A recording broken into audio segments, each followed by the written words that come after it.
Just occasionally you do some work on your layout which really improves the layout's functionality. This is one of those times.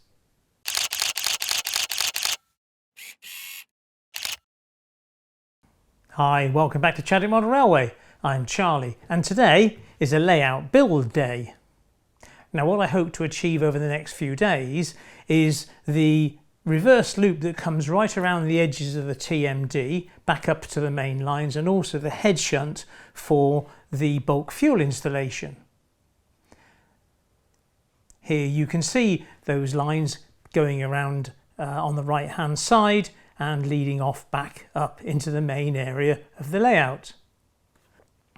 Of course there is a little bit of carpentry involved, and with this offcut of 18mm ply, what I hope to do is to trim it so it fits in here, which means taking a curve out of this corner, but also cutting out a large section from the centre to allow the two lines from the helix sort of space to go both up and down. So let's get stuck in to power tools.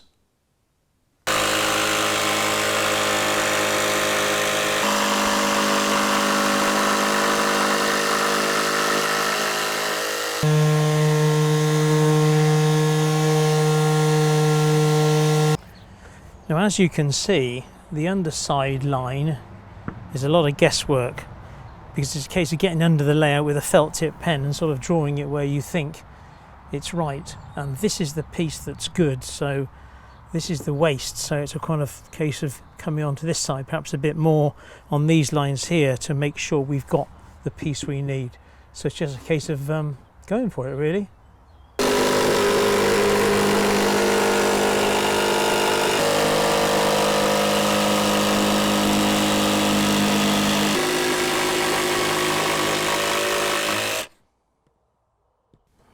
Well, the cutting's complete, and I can't lie to you, it was somewhat difficult. Let's say this piece of timber went outside 4 times as I was slowly nibbling more and more off it to make sure that a Mark III coach would come up the helix without clipping onto the side of it.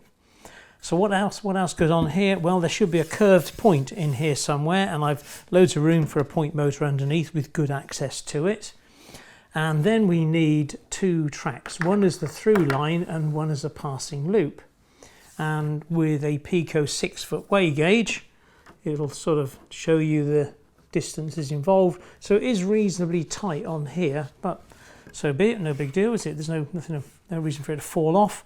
There'll be a hillside over here eventually, but we'll always have access through this side of the layout. That's my cunning plan. So I need to put a bit more support on here, so I'll put a rod probably from one of the helix rods, and if I can show you this just here, you can see where the helix comes in and supports the timbers by putting a couple of nuts on a washer. It'll sort of give that much more rigidity, and I need to put a big timber up here to hold this lot still. Gives me a little less room now walking around the room, but it keeps the whole thing level with the helix underneath. Progress. Now time's gone on a little, and I've beefed this up. It's all attached and quite rigid, and there's a nice meaty piece of timber in here.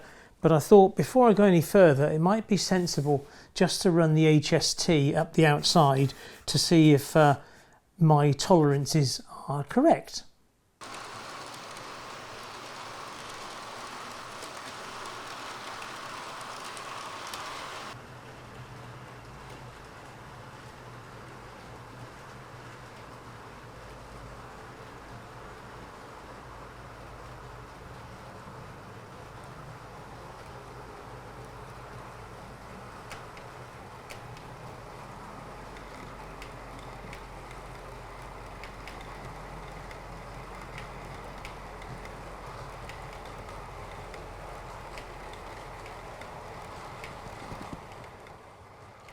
Perfect. Now I think it would be fair to say that this next piece is enormous. I've scribed it out, so let's attack it with the jigsaw.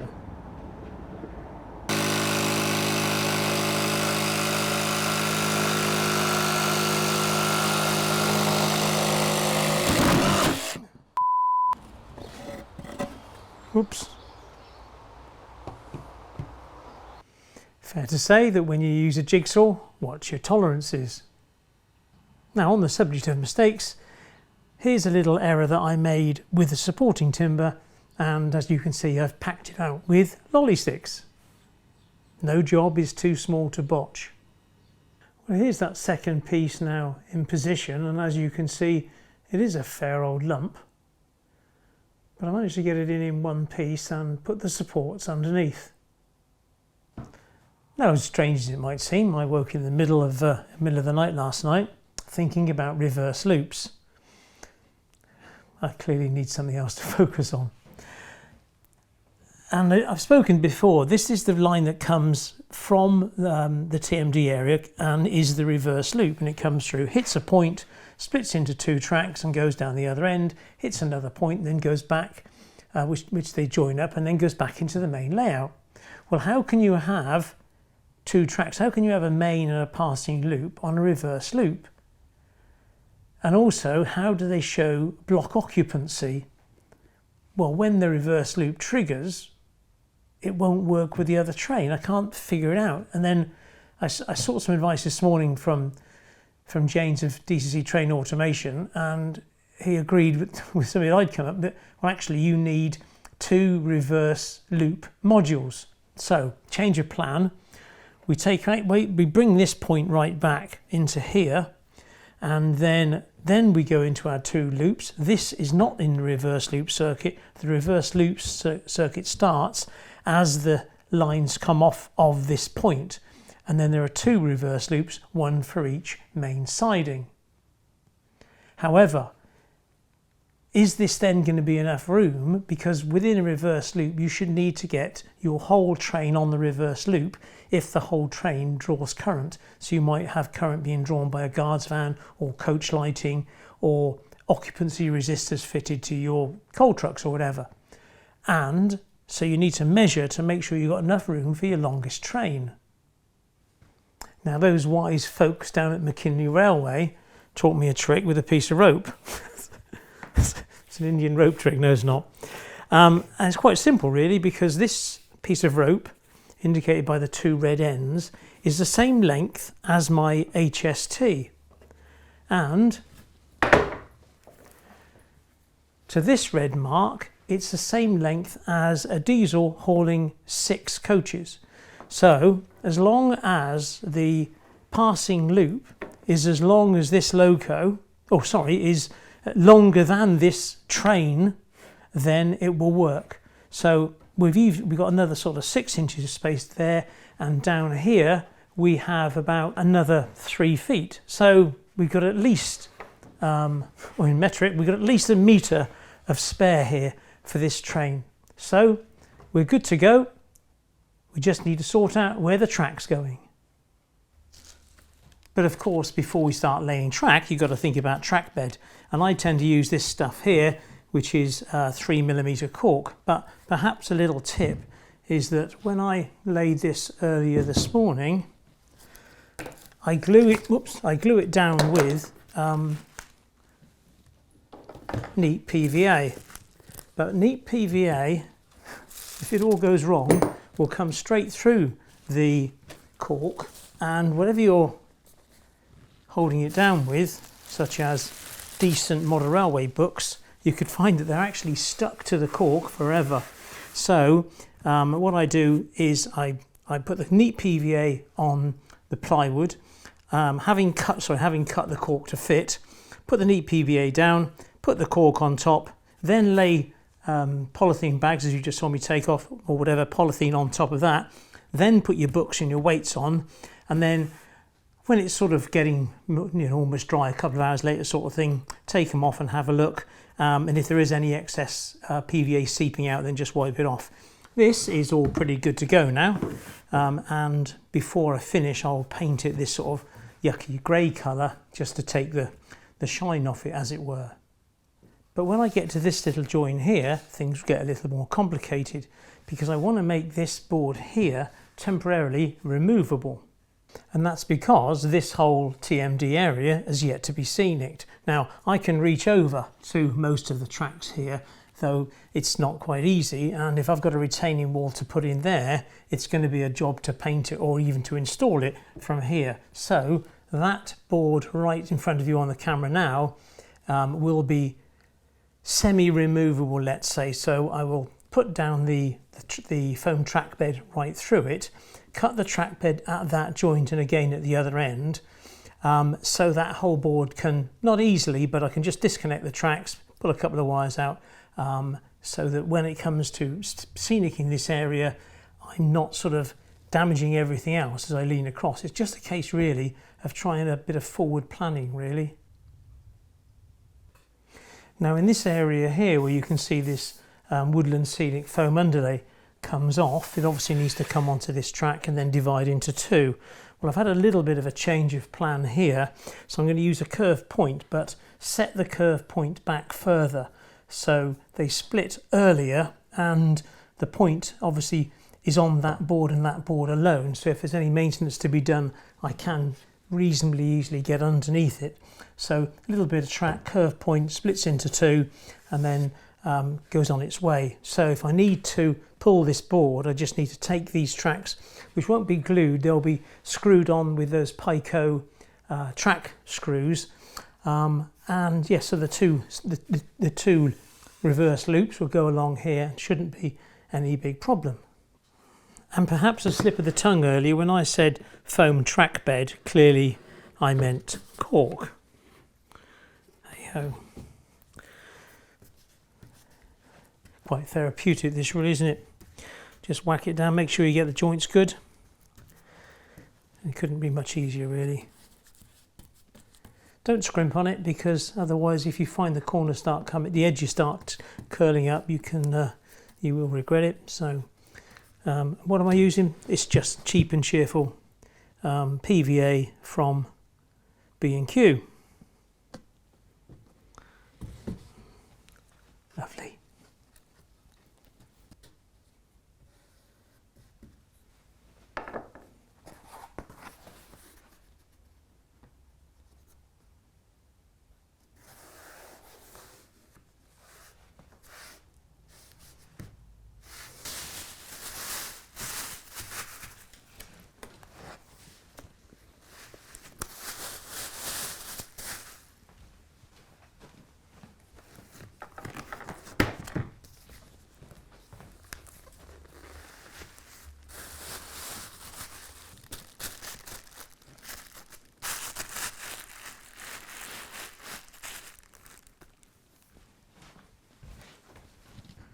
Well, time has clearly gone on and the cork track bed's down, and I've painted it that dull grey colour. And the reason that I've put it all on so wide, not just the tracks, is because it gives me the ability then, if I need to move the track around, I'm scraping it all up. And because I buy it in the big rolls, it's actually so much cheaper. So anyway, that's done. I can now take out this board to give me better access to this area here, so that I can fit this curved point, which will kind of go up around this area. And then obviously the board joints, then the track will come across the board joints. I haven't got this point sort of coming across board, so that's one of the things to try to avoid. So I shall take this out and fit that point, fit the point motor, and then start laying the tracks.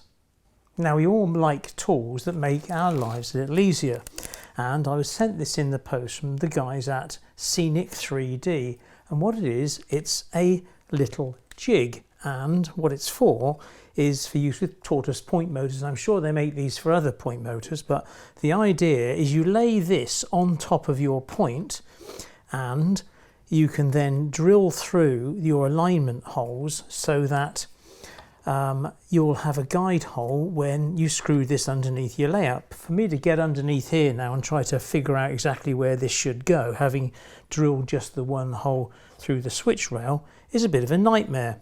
So what I can do is fit this over the point, and lining it up, it fits in there, and I can see through this hole here perfectly the hole in the switch rail. And as you can see, it locks in, and now all I need to do is drill the 4 small pilot holes on the edges, which will line up which then I can line this up with underneath and screw through, and this will be perfectly aligned. So there we go, little jig from Scenic 3D. They also make them for double slips, and I'm sure a great deal more.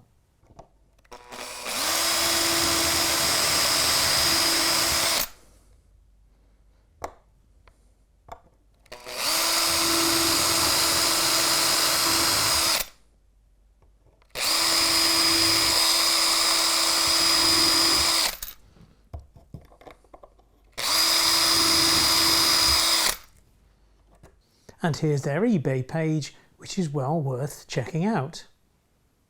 Now we really are leaping forward in time, because all the track is down and wired and tested, and it all works perfectly. But did it work first time? Well, of course it didn't. The DS64, the stationary decoder solenoid thing, I'd set it for solenoid point motors instead of slow action. So that one had to be redone, and over there, that point there and the associated tracks, I'd forgot to put power on them and wonder why they didn't work. We live and learn. Now when I did my first reverse loop, I did a little bit of digging around on YouTube, as you would, and I came across a guy called Greg. He's a, what should we say, an unusual Australian chap, very likeable, and he has a channel called Fishplate Films, well worth a peep. And hopefully here there's a link to a video that he pushed out on Digitrack's AR1 reverse loop modules, because he makes a very interesting point, especially if you're using slow action point motors. Now looking at the entrance to these two reverse loops, we have the feeder track through the electrofrog point, obviously with insulated rail joiners at the frog, and then splits into two. But the reverse loops actually start here, so there are 4 insulated fish plates. Now why didn't I just put the 4 insulated fish plates here and make the reverse loop a little bit longer and the wiring a little simpler? Well, Greg in Fishplate Films mentioned that there is a complication here, that when the loco or your train enters the reverse loop or leaves the reverse loop, the switching of the polarity can affect the workings of the tortoise point motor going through the frog. So to that end, I mean, I haven't proven, you know, what Greg has said. I've got no reason to disbelieve him whatsoever. He's a clever guy. He's actually a real railway electrician in real life, working on the Australian permanent way. So hence I've started my reverse loops here rather than back at the frog, just to be on the safe side. If you know any reason why I shouldn't do this, or you can enlighten me, then please leave a comment so we can all learn together. Now I mentioned earlier about the length of my longest train. So the rope is now up by the initial start of these 2 reverse loops. And as you can see, it runs down here. And it's a fair old length.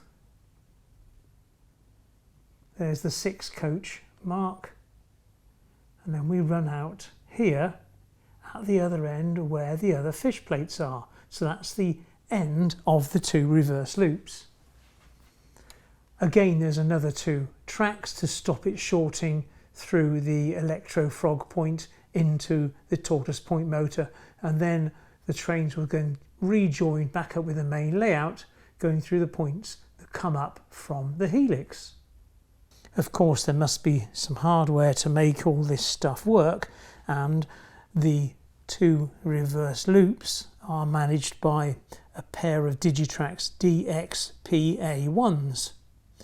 And you can see that there is a green light on.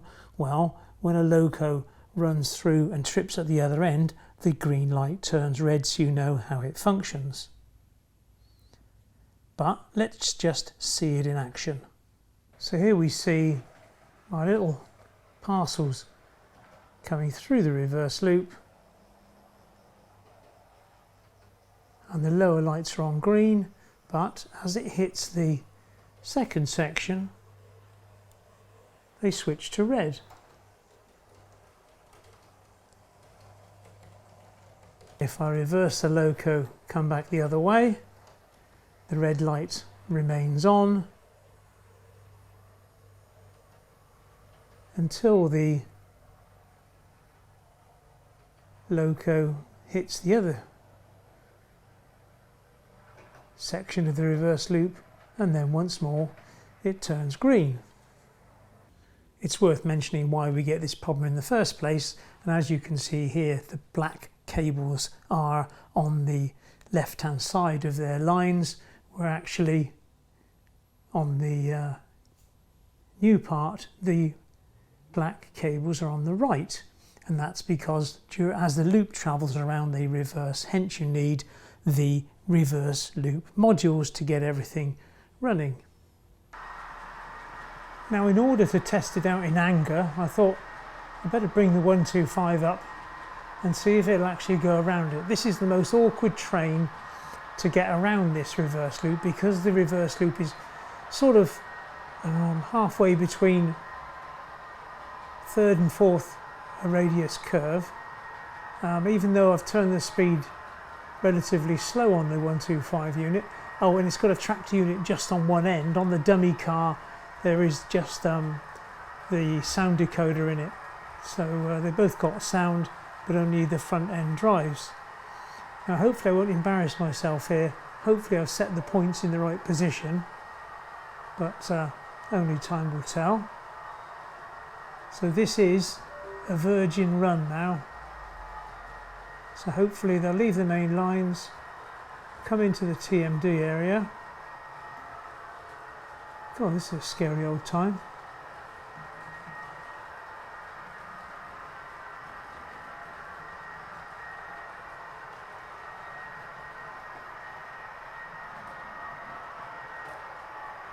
It's a hell of a drop off the side of that board as well.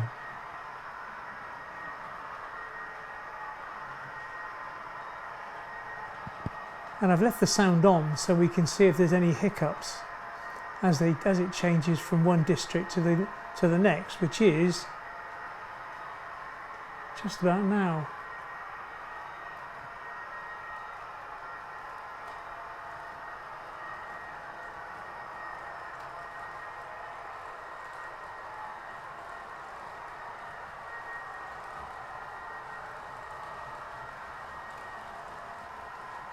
Beautiful. Well, I must confess I was somewhat surprised, especially knowing the tightness of these curves, hence it did such a slow run. But I am chuffed to bits, to be perfectly honest, that this has worked out okay. I'm sure you realise that this didn't take just a day or two to make. This is a 5-day video, to be honest. By the time I've got it all the wiring done, block detection has to work as well, and those two reverse loop modules do provide occupation feedback. Occupancy, there we go. Occupancy feedback into train controller, so we know what's going on.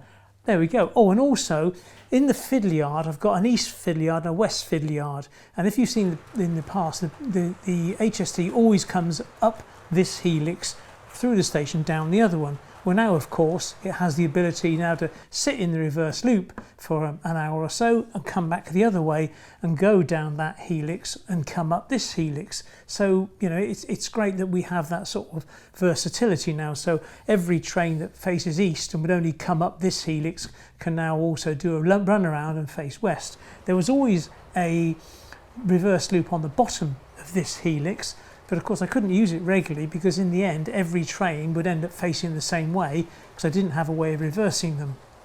So you know, we've got around that pickle. And also there's a wheel cleaner, and the wheel cleaner really only works for trains that are running east to west. But now with the reverse loop I can put the west to east trains across it as well without them getting stuck, really, because they would all end up in the same sidings.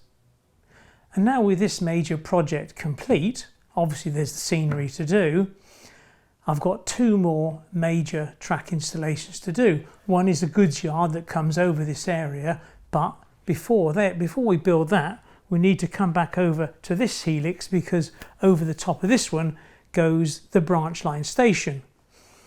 One major factor to get rid of is the back of that bookcase you can see there. But I must confess, I have a plan so cunning you could pin a tail on it and call it a fox. So I've got some few modifications to do to that, and we're away. So that's the next one, is to build the branch line station that goes over here, and of course a small goods yard that goes with it, because that goods yard will run with the goods yard that goes above this area. All exciting stuff. Well, I do hope you found the video interesting, because that advance on there has made a massive difference to the layout and it has improved its functionality no end. So join us next time and hopefully we'll crack on with that branch line station. As usual, I'd like to thank the people who support the channel. That includes my patrons, and if you'd like to be one, there's the button. Please don't forget to subscribe. Subscribing is free. So crack on and hit the button. And in the meantime, a video here and here, and I'll see you in 2 weeks' time. Thanks a lot. Take care. Bye-bye.